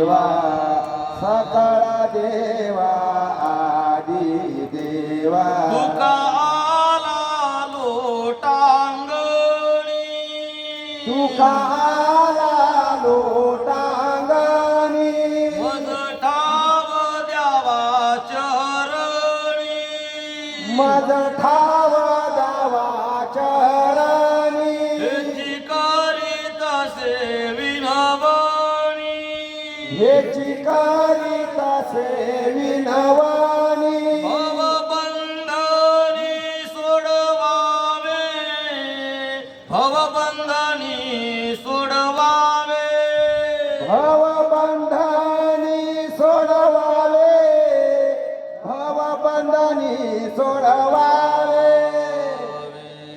पवनसुत हनुमान हे काय देवाची स्तुती आहे. श्री अनंता मधुसूदना देवा हे अनंता हे पद्मनाभा हे जगव्यापका हे सकळ देवांच्या देवा हे चक्रधरा हे विश्वंभरा अरे हे देवकी वसुदेवाच्या मुला असे काय देवाची विनंती आहे देवाची प्रार्थना आहे. आणि मग भगवान परमात्मा प्रगट झाले. विचारलं काय गडबड आहे सांगितलं देवा आम्ही तुला लोटांगणी तुका आला लोटांगणी. हे लोटांगण कशासाठी आहे देवा आमची विनंती आहे हेची करीत असे विनवणी. काय विनवणी आहे ही पृथ्वी जी आहे ना आणि ही खूप दुःखी आहे. या दुःखातून या पृथ्वीला सोडवा भवबंधनी सोडवावे देवा पृथ्वीला दुःखातून मुक्त करा. मोठमोठे असुर जे आहेत उन्मत्त झालेले आहेत आणि त्यांनी त्यांच्या उन्मत्तपणामुळे आणि पृथ्वी जर्जर झाली त्रस्त झालेली आहे. याच्यातून तिला तुम्ही सोडवा. प्रभू रामचंद्र जे आहेत प्रसन्न झाले. सांगितलं काळजी करू नका मी येईन आणि मी येऊन जे आहे या पृथ्वीचं ओझ हलकं करीन आश्वासन दिलं देवानं. आणि भगवान परमात्मा अंतर्धान झाले. सगळ्या देवता आपापल्या घरी निघून गेल्या. पृथ्वी सुद्धा आपल्या जागेवर निघून आली आणि भगवान परमात्मा केव्हा येतात त्याची वाट पाहायला लागली. हे रामकथा आहे. तर हा भगवान परमात्मा जो अवतार घेतो ना त्या अवताराचे अनेक कारण सांगितलेले आहेत. गीतेमध्ये 3 सांगितले. यदा यदा हि काय परित्राणाय साधूनाम किंवा याचाच अर्थ जो आहे तुलसीदासजीने केलाय. जब जब होई धर्म की हानी. हे काय धर्म म्हणजे याच्याकरता भगवान परमात्मा अनेक कारण आहेत अवतार घेण्याचे. गीतेमध्ये 3 सांगितली पण संत वाङ्मयात अनेक ठिकाणी अनेक अनेक कारण दिसतात. तर इथे काय करायचं होतं असुराचा रावणादी असुराचा नाश करायचा होता. रावणादी असुरापासून ज्या भक्तांना संतांना त्रास होता त्यांना त्यांच्या कष्टाचं विमोचन करायचं होतं परित्राण करायचं होतं. आणि शुभ आचरण कुठेच राहिलं नव्हतं. तर जगाला चांगल्या मार्गावर लावा धर्माची स्थापना करायची होती. मग प्रभू रामचंद्रानं कुठे येण्याचं ठरवलं. जागा निवडायला लागेल ना कुठे यायचं म्हणून. मग भगवंतानी अवतारासाठी स्थान निवडलं अयोध्या. तिला अयोध्या ही जागा निवडली. सध्या ती UP मध्ये आहे. तिला अवध असंही म्हणतात. हे अवध शब्दाचा अर्थ काय होते हो. अयोध्या शब्दाचा अर्थ काय होते तर पहा. अ म्हणजे नाही आणि योध्या म्हणजे युद्ध. जिथे युद्धच होत नाही ती अयोध्या. अवध अ म्हणजे वध ज्या ठिकाणी वध नाही होत जिथे रक्तपात नाही होत त्याला काय म्हणतात अवध म्हणतात. असा कसा वध होत नाही असे कसे काय युद्ध होत नाही. लय झालं हो अरे झालं. राम मंदिर आपण महाराष्ट्रीयन आहो ना तर काही आपल्याला एवढं काही वाटलं नाही. मला पण नाही वाटलं काही. पण आपण आपली धाव इकडे पंढरपुराकडे आहे का नाही. पण MP UP का इतर राज्याचे लोक जे आहेत त्यांची धाव तिकडे आहे. हजारो लाखो राम भक्ताच्या रक्तावरती उभं राहिलेलं आहे. कित्येक लोकांचे बलिदान आहे. भयान आहे. आपल्याला काही माहीतच नाही माहीत व्हावं असं वाटतही नाही. जेव्हा राम मंदिराच्या वर मस्जिद झाली, ते मस्जिद जेव्हा पाडली ना, त्याच्यानंतर काय झालं माहित आहे? एकच गल्ली होती. आता अयोध्येला गेल्यावर ते व्यवस्थित पाहून जा, एकच गल्ली. त्या जागेपासून बाहेर निघासाठी फक्त एकच रस्ता, आणि त्या रस्त्यावर पोलीस बंदुका लावून बसले. आणि लय लोक होते, हजारो लोक होते ना. आणि जशी ती गर्दी बाहेर निघली, बस काही विचार नाही, नुसता उडवायचा. उडवणारे आपले आपले आपले सीएम आहे आपलाच तिथला. किती मारले तर लिमिट नाही काही. मग आता एकच रस्त्याना बाहेर निघासाठी तिथून, तर मग काही घरात लपले, तर घराचे दरवाजे म्हणून घरातून बाहेर काढून मारलेत. काही कुटारात जाऊन लपलेत, कुटारातून काढून मारलेत. अवैध लोकांना मग या लोकांनी संरक्षण दिलं ना, हे केलं ना, इकडे तिकडे लपवलं ना. तसे तर ओपनली किती मारले याचं लिमिट नाही. आणि घरात घुसून बाहेर काढून शोधू शोधू मारले. ते सगळे एका ट्रकात वाहनात भरून शर्यत नेऊन टाकले. म्हणजे पूर्ण आकडा पण नाही दिसू त्याला की किती मेले म्हणून. ना पेपरबाजी, ना टीव्हीवर घटना, काहीच नाही. इतके निलाजरे, इतके कोडगे आपण, तरी म्हणतात लाजही वाटत नाही. पहिले इंग्रजाचं राज्य बरं होतं म्हणतात. आपल्या बायका उचलून बलात्कार करतात विश्रामगृहात नाही, आणि तुले इंग्रजाचं राज्य पाहिजे. तुझी बायकोन तुझी पोरगी नेल नाही म्हणून तेच बरं होतं म्हणतात. काय धंदे आहे, भयान आहे. आपण काही शुद्धीवरच जगत नाही कधी. बरं आपला आपण लय सहिष्णू लोक आहोत. आपण जास्त मनावर घेत नाही, घेऊ नये आपण. कारण आपण ज्ञानोबाराय तुकोबारायचे पायी खाऊ. ज्ञानोबाराय म्हणतात खळांची व्यंकटी सांडू. आपण खळ नष्ट व्हावं असं नाही माऊली म्हणतात, खळाचा खळपणा जावं म्हणतात. किंबहुना सर्व सुखी असे म्हणणारे ज्ञानोबाराय तुकोबाराय, आपण त्यांच्या मागं चालणारे आहोत. पण किमान आपली जीभ तर कंट्रोलमध्ये ठेवा. वाईट आले वाईट नका म्हणू, पण चांगल्याची इज्जत नका घालू. आपलेच आपली इज्जत घालतात. काय करावं, आपल्या धर्माकडे दुसरे लोक फोटो दाखवत नाहीत. हे आपलीच औलाद आहे. हे पुस्तक लिहून हे करणारे रामप्रभू दारू प्यायचे, हे कोणी दुसऱ्या धर्माचा म्हणत नाही, हे आपले म्हणतात. काय हे खरंच कठीण काम आहे. जाऊ द्या, आपला तो विषय नाही. तर आपलं अयोध्या शब्दाचा अर्थ पाहणं चालला होता. म्हणून एकदा जा, त्या गल्लीत जाऊन डोकं टेकवावं, त्याची तिची आठवण करावं. अयोध्येत गेल्यावर धिंगामस्ती नाही करावं, एकदम नॉर्मल जगावं. आठवाव की हे होण्यासाठी किती कष्ट पडले. आपलं आराध्य इथे आपलंच तिथे होतच ना, आपलं आराध्य इथे उभं राहा. किती किती जणांना किती किती सहन केलं, किती झेललं. आपली हिंमत आहे गोळी खायची, झोडपा खायची आपली हिंमत आहे का? आपण तर भांडणं पाहिले की घरात घुसतो. अरे त्या भावाला रट्टे धरले, ते त्याच लायकीच आहे म्हणतात, हंद्या हंद्या म्हणतात. अरे काय जिंदगी आहे खरंच. आणि मग तुमच्यात दम नाही, धमक नाही, पण ज्याच्यात धमक आहे त्याचे टंगडे तर बोलू नका, त्याला तर दोष बोट दाखवू नका. मोदी असे, योगी तसा, तर बापाच्या घरचं खाते का ते लाज बीज? तुझ्यासाठी तर काही देशासाठी करणं होत नाही. हा, तुझ्यासाठी काही तुझ्या ऐकून तर काही करणंच होत नाही चांगलं. पण बिचारे जे लोक चांगलं करायच्या मागं लागले, त्याला बोट दाखवणं, टंगडे वळणं तर बंद करा. काय खरंच कठीण आहे. अरे साधू आहेत हे लोक, हिमालयात जाऊन तपश्चर्या करणार लोक आहेत. हे स्वतःसाठी काय करतात हे? मग आपलं तोंड तरी बंद ठेवा ना.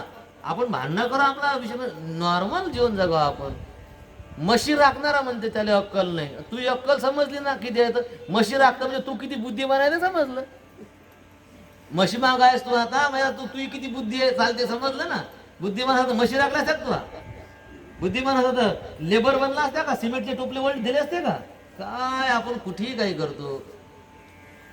संत लोक आहेत हे राजर्षी आहेत, याची रोज आठवून दर्शन घेतलं पाहिजे. हे लोक आहेत म्हणून आपण आहो. कठीण काम आहे. म्हणून अशा ठिकाणी जा आपण. तिथे गेल्यावर ते सगळं आठवाव की हे जे दिवस आपल्याला पाहासाठी भेटला, तर याच्यासाठी किती किती लोकांचं बलिदान आहे, किती लोकांची मेहनत आहे. त्या लोकांचे संसार संपले हो. देशाला स्वातंत्र्य भेटा म्हणून लग्न नाही केले क्रांतिकार काय ना. ज्याच्या लग्न झालं त्याने बायकाचा विचार नाही केला, लेकराचा विचार नाही केला. आणि त्या देशात आपण कसं वागावं हे आपल्याला समजलं पाहिजे. आठवा उन्मत्तपणा करू नये आपण. ज्या लोकांना आपल्या पुढच्या पिढ्या सुखानं जगावं म्हणून ते लोक हसत हसत फासावर गेले. तर पुढच्या पिढ्या सुखानं जगावं. आपल्याला सुख नाही भेटलं चालते, पण आपले मुलं, आपले नातू, आपले पंतू, आपल्या पुढच्या पिढ्या त्याला सुख भेटलं पाहिजे म्हणून त्यानं स्वतःच्या जीवाची पर्वा नाही केली. आणि आपल्याला काही लाज नाही, आपण कसेही वागतो, आपण त्याची काही कदर नाही. मान झुकली पाहिजे आपली या क्रांतिकारकासमोर, या साधू संतांसमोर, जे जगतात, आपल्यासाठी काहीतरी करतात. आपण नाही काही करू शकत, पण जे करतात त्यांना सपोर्ट नाही, सपोर्ट तर तोंड तर बंद ठेवा. चुका काढण्यात आपण पटाळी धाव. आता अयोध्या तिथे जा, डोकं टेकून या त्या जागेवर. मी तर गेलो, पण लय गर्दीत गेलो होतो. गर्दी म्हणजे एकटं जावं लागत होतं. लोकांसंगच पण मला आपलं कोणी ओळखलं नाही पाहिजे असं. मागायत 15-17 जण होते. तर मग हा कुठे आहे, ती कुठे आहे, तू कुठे गेला, मग सारं माहीत असून सारं ध्यान याटवा बोलवा, अमक करा टमक करा. काय जिंदगी आहे. आता काय पुन्हा पुन्हा जाणं होते का तिथे. ती बसून शांततेनं एकांतात सगळं ते आठवा. तेच नाही, इथे रामप्रभू कसे जगले असतील, अयोध्या तेव्हा कशी असल, दशरथ महालात कसा असल. अयोध्येमध्ये रामप्रभूच्या काळात अयोध्येतनी आळशी माणूस नव्हता म्हणतात. अयोध्येत आळशी नव्हता, अयोध्येत कोणी मूर्ख नव्हता, अयोध्येमध्ये कोणी अविद्वान नव्हता, अयोध्येत कोणी नास्तिक नव्हता, अयोध्येमध्ये कोणी क्रूर नव्हता. अयोध्येतनी रामराज्यात लबाड माणूस नव्हता. तर तिथे बसून विचार करावं की राज्य कसं असेल, कसं राज्य असेल. म्हणजे लबाड नाही, क्रूर नाही, अविद्वान नाही, मूर्ख नाही, आळशी नाही, काय काय इथलं वात त्या वात कोणाही धामात क्षेत्रात तिथे ते आठवाव सगळे. घंटी वाजवली, मुंडका आपटन, पेळा टेकवला की पळाला, चला चला चला चला, निघा निघा निघा, बसा बसा गाडीत. काय मरमर करायला चालला. गावचे मंदिर तिकडेपेक्षा बरे आहेत. गावच्या मंदिरात गमते, तिकडे गमत नाही. तिथे गेल्यावर तिथल्या वातावरणाशी जुळा. इथे काय घडलेलं आहे, इथे काय काय या जागेचं काय महात्म्य आहे. नुसते तीर्थ पाहायला जात नाही, तिथे अनुभव घ्यावं तिथे जाऊन की इथे कसे संत होऊन गेले, इथे इथे कोणती घटना घडली, इथे कोण कोण साधना करणारे आहेत, या जागेचं भूमीचं काय महात्म्य आहे समजावं त्या जागेवर जाऊन. अयोध्या, अयोध्या म्हणजे त्या अयोध्येमध्ये सूर्यवंशामध्ये एक इक्ष्वाकू नावाचा राजा झाला. त्याला 100 मुलं होते. आणि मोठा मुलगा होता विकुक्षी. इतका बलाढ्य होता, इतका बलवान होता, त्याच्या धाकानं अयोध्येत कोणी युद्ध करायसाठी जी नाही. त्या विकुक्षच्या धाकानं कोणी युद्धाला जे नाही अयोध्येत नाही. मग तिथे युद्धच झालं नाही कधी त्याच्या धाकामुळे. म्हणून अयोध्या, युद्ध नाही तर कोणी मेलं नाही म्हणून अवध. आता ही आजची अयोध्या ती अयोध्या नव्हती बरं. त्या अयोध्येबद्दल सांगितलं जाते. अयोध्या 12 योजन लांब होती म्हणतात, आणि 3 योजन रुंद होती. 1 योजन म्हणजे 4 कोस. 1 योजन म्हणजे 4 कोस, आणि 1 कोस म्हणजे 3 किलोमीटर. म्हणजे 144 किलोमीटर लांब आणि 36 किलोमीटर रुंद एवढी होती अयोध्या. राम प्रभूच्या काळात, राजा दशरथाच्या काळामध्ये अयोध्या किती होती? 144 किलोमीटर लांब आणि रुंदी 36 किलोमीटर एवढी होती. अयोध्येच्या भोवती खंदक होता म्हणतात. खंदक आता विस्तार करत नाही. सेना 9000 म्हणजे तिथे 9000 हत्ती होते म्हणतात युद्धासाठी. 60,000 रथ होते म्हणतात, आणि 1 लाख घोडेस्वार एवढी सेना होती म्हणतात अयोध्येत त्या विकुक्षीच्या राज्यात. आणि बरेच लोक असे म्हणतात की रामकथा काल्पनिक आहे. काल्पनिक नाही, हा इतिहास आहे, त्याचे पुरावे आहेत. रामायणामध्ये ज्या नद्याचे नावं येतात, ज्या गावाचे नावं येतात, ज्या जंगलाचे नावं येतात, ते आजही पाहण्यासाठी आहेत ना.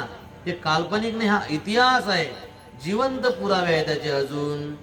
आणि राम प्रभूचा वंश संपला, आणि राम प्रभूचा वंश संपल्यानंतर अयोध्या नामशेष होऊन गेली. अयोध्या संपली. रामप्रभूचा वंश खुंटल्यावर अयोध्या संपून गेली.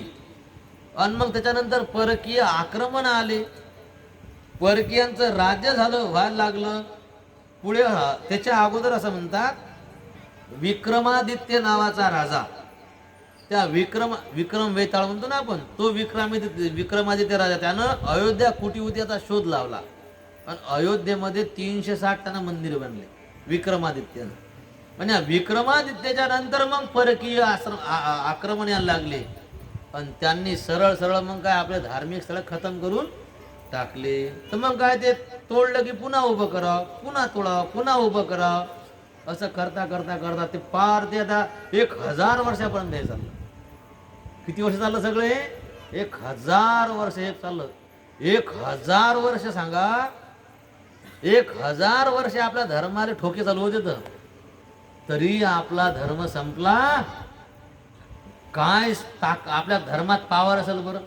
आपले किती ग्रंथ जाळले, आपले किती संत मारले, आपले किती मंदिरं तोडल्या गेले, आपल्या किती देवता भंगल्या गेल्या, किती पतिव्रता मला पातिव्रत्या भंग करून टाकलं, किती माळकरी मारले, असं माप नाही. 1000 वर्षापर्यंत हे कत्तल चालली तरी सुद्धा आपला धर्म अजून आहे, अजूनही कीर्तन आहेत, अजूनही सप्ते आहेत, अजूनही माळकरी आहेत, अजूनही मंदिर आहेत, अजूनही ग्रंथ आहेत. किती विशाल धर्म आहे सांगा बरं हे. आणि एवढे आघात जर एवढे कायले हो, 1000 वर्ष लय मोठा काळ झाला. 5-50 वर्ष जर कोणा धर्मावर जर तुटून पडलं ना पुऱ्या ताकदनं, त्याचं काहीच नामोनिशाण शिल्लक राहणार नाही. आणि आपल्या सनातन धर्मानं 1000 वर्षापासून सगळे झेललं, संपलं नाही. आता आपलेच लचके तोडू लागले. तर पहिले परक्यानं लुटलं, आता घरचीच तरी अजून टिकून आहे. सांगा बरं काय? मग ह्याच्यापेक्षा अजून काय पुरावा पाहिजे की आपला धर्म सर्वश्रेष्ठ आहे म्हणून? ह्याच्यापेक्षा अजून कोणता मोठा पुरावा पाहिजे सांगा बरं? तर पुन्हा मग आता अजून मंदिर उभं राहिलं. जसं अयोध्या नामशेष झाली, विक्रमादित्यानं पुन्हा शोधून ते मंदिर बांधले, ते जर परकीय आक्रमणात नष्ट होत गेले, पुन्हा कोणीतरी आलं ते उभं करून गेले, पुन्हा अजून गेलं होतं, तर पुन्हा आता मोदीनं उभं केलं. आहे का नाही? सद्गुरुनाथ महाराज की. असे युग पुरुष येत राहतील, धर्मावर संकट येत राहतील आणि उत्थापन वाढवण्याकरता कोण ना कोणी पुन्हा मोठा योद्धा येऊन उभा राहत जाईल. लय लांबलं नाही का? चला पुढे आता. तर या अयोध्येमध्ये दशरथ नावाचा राजा राज्य करत होता. कसा होता म्हणतात? आता राजा दशरथ कसे होते याचा विस्तार करत नाही. एक तर राजे होते पारमार्थ सम्राट राजे होते. सम्राट म्हणजे कोण? 100 राजे ज्याच्या पुढे मान झुकवतात, 100पेक्षा जास्त त्याच्या पुढे झुकून राहतात, तो सम्राट. राजा वेगळा, सम्राट वेगळा. सम्राटाच्या पुढे 100पेक्षा जास्त राजे मान झुकून राहतात, म्हणजे राजावर ज्याची सत्ता तो सम्राट. मोठं राज्य, एकापेक्षा एक चांगल्या 3 पत्न्या, सगळं आता जसं रावणाचं होतं ना सगळं मनासारखं, तसं सगळं राजा दशरथाचं मनासारखं होतं. सगळं मनासारखं होतं, पण तरी थोडंसं कमी होतंच. रावणापेक्षा एक गोष्ट कमी होतीच. आणि नियम असा आहे, संसारात सगळं आहे, एक गोष्ट कमी आहे. काय होते माहित आहे का? सगळ्यात माणूस मन राहत, म्हणजे सगळं चांगलं आहे, एक उणीव आहे, तर आपलं मन उणीवेत राहते. सगळं चांगलं आहे, एकच गोष्ट कमी आहे, तर आपलं लक्ष कमीवरच राहते. संसारी माणूस संसाराचा आनंद भोगू नाही शकत. सांगा बरं, आजच्या पूर्वी 50 वर्षाच्या अगोदर बायाले अंगभर कपडे नसेत, माणसाले अंगभर कपडे नसेत. आता 30 वर्षाच्या अगोदरचीच गोष्ट आहे, अंगभर कपडे नाही, पोटभर भाकर नाही, राहाले घर नाहीत, सारे कुळच तर असेच आहे, रस्ते नाहीत, सारे गाऱ्यानं पाय धुळलेच तर होते, गाऱ्यानं तर पाय भरच आहेत. 30 वर्षाच्या अगोदरचा काळ. शहरात जायले वाहनं नाहीत, कच्चे रस्ते, पक्के रस्ते, काय दवाखान्याची सोय नाही. लोकाले पैसा डोळ्यानं दिसत नव्हता, मोजक्या लोकांपाशी पैसा होता. बरोबर आहे, होता ना काळ? 30 वर्षाच्या अगोदरचा काळ होता का नाही? आज कपडे लाकडाचं कामच नाही, त्याचेच कपडे जमा करायचे, डबी गळवून द्यायची, कपड्यातच पेटते तो, इतके कपडे. आता ते लुगडं मधातून फाडून पुन्हा अजून शिवायचं, असं उलट नाही का. मधातलं हिरायचं तर ते काठावर घालायचं, आता काढायचं असं सांगा बरं. आता इतके कपडे आहेत. खाले भाकर आहे का नाही? भाकर नाही, सरळ असते, तोंडाले माती आली म्हणतात आता, असा हिशोब असते. पहिले तोंडाले माती नाही, फक्त पोटात पळा, पोटभर असा, इतकं असंच आहे, अर्ध पोट तरी इतकं असंच आहे. आज आज स्वयंपाक होईल असेल म्हणते, मला पसंत नाही, दुसरी भाजी बनव. आहे का नाही सगळं सांगा बरं. घर नाहीत का? किती लोक आता सांगा बरं कुळात राहतात. असतं रस्ते काँक्रीटचे, पैदल जा लागते का? बाया तर वावरातही पैदल जात नाही, आठवण म्हणतात, पाय दुखतात आमचे. आठवत मजूर गाडीने वावरात चाललं. सांगा आता काय म्हणजे काय, किती सुविधा आहे सांगा. पैसा आहे, काय मजुरी आहे, किती पिका, भाव आहेच ना, पैसा आहे लोकांपाशी. तुम्ही अपेक्षा जास्त वाढवल्या म्हणून पैसा दिसत नाही, तर पैसा आहेच ना. काय सांगा बरं काय कमी आहे ते? मग खुश काऊन ना बरं? इतकं सगळं आहे मनासारखं, खुश काऊन ना?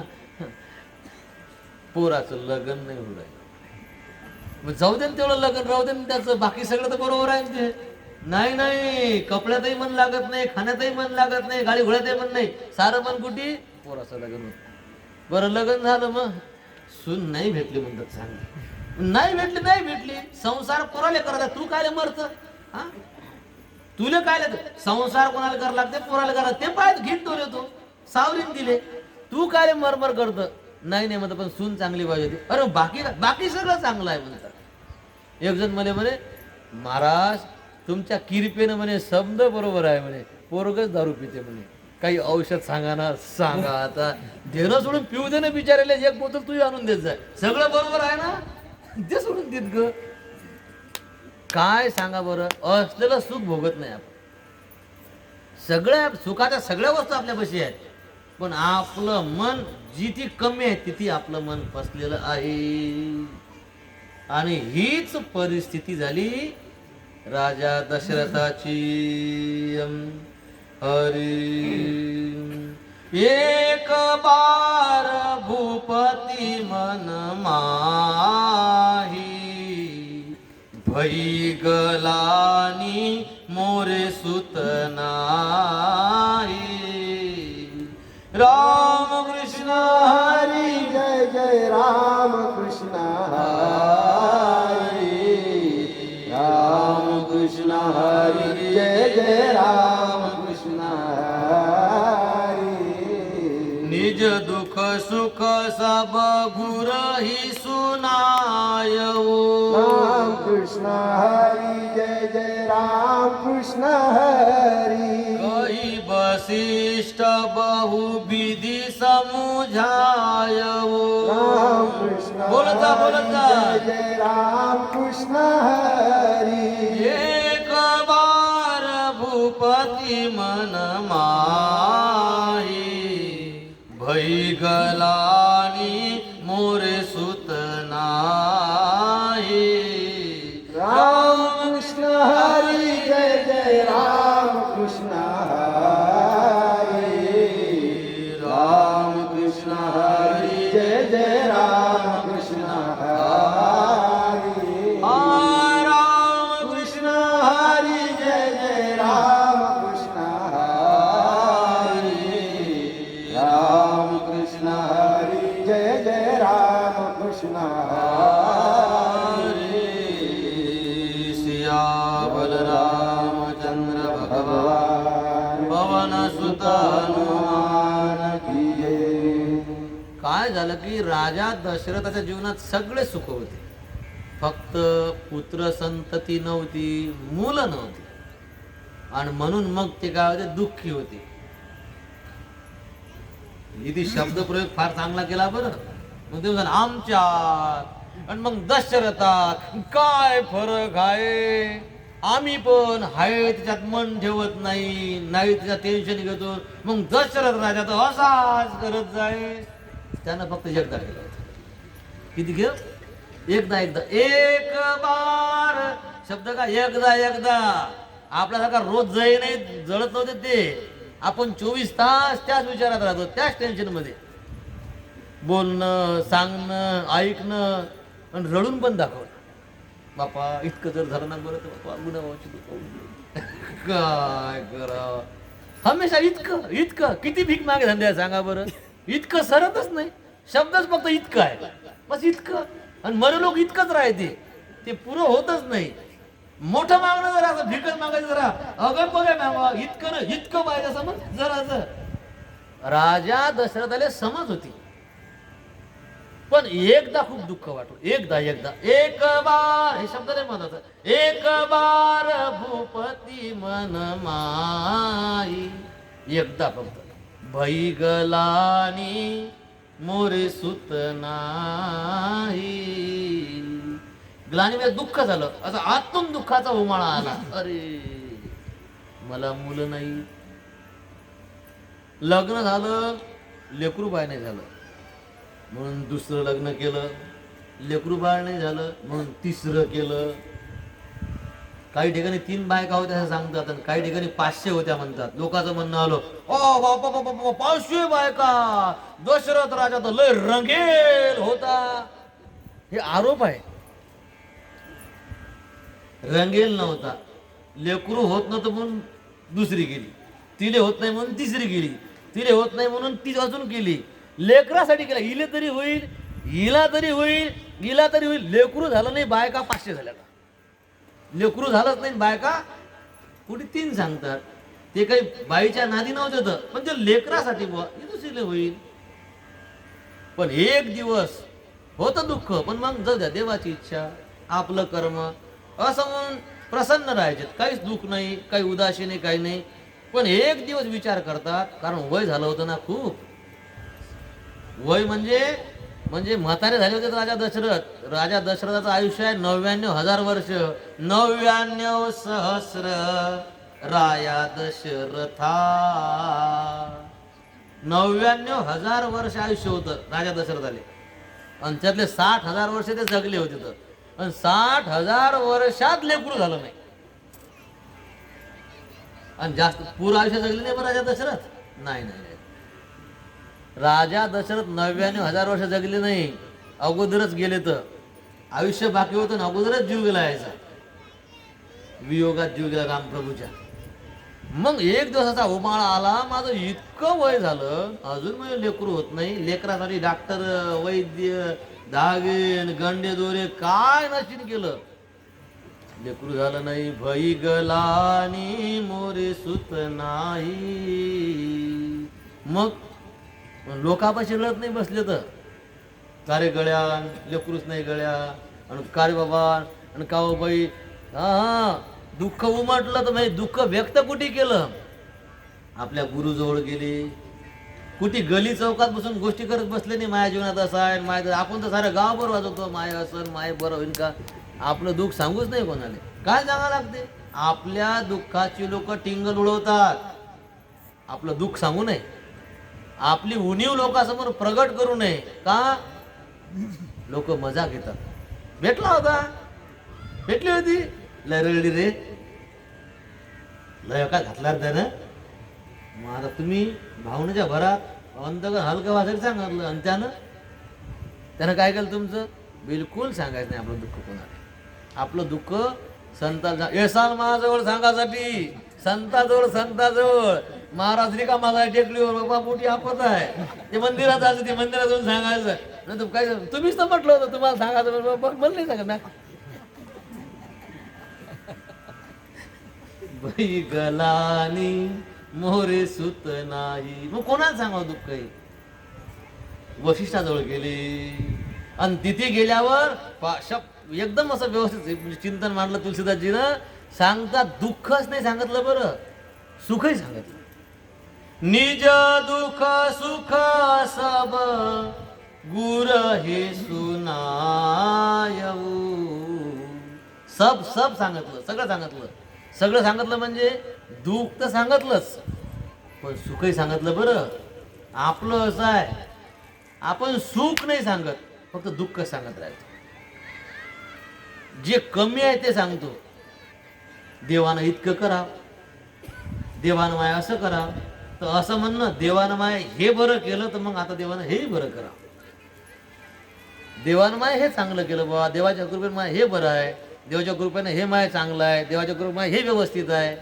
म्हणजे देवानं जे चांगलं चांगलं दिलं त्याची आठवण आहे आपल्याला, आणि आपण चांगलं दिलं त्याची आठवणच ठेवत नाही जे नाही, मग हा देवाचा अपमान आहे.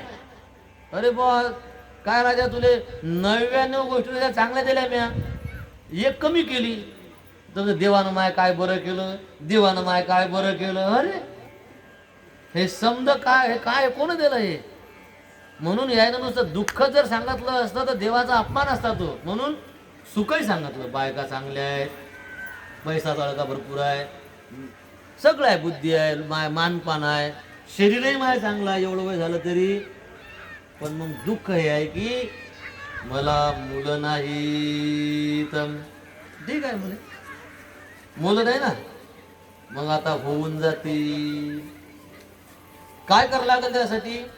मुलासाठी तुला यज्ञ करावा लागेल. मग ठीक आहे ना, यज्ञ करू म्हणे. मग उद्यापासून यज्ञ सुरू करा. सांगितलं गोष्ट अशी आहे की यज्ञ मला करता येत नाही, यज्ञासाठी एक स्पेशल महात्मा बोलवावा लागेल. एक फक्त 2 वाक्य सांगतो, आजचा विषय थांबू आपण.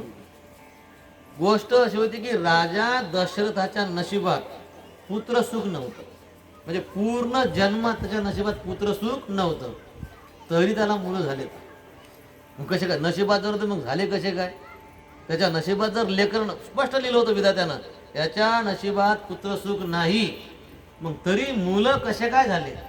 तर गोष्ट अशी आहे, मुलं का होत नव्हते? कोणतं तरी पाप मुलं होण्याचे आडवं आलं होतं.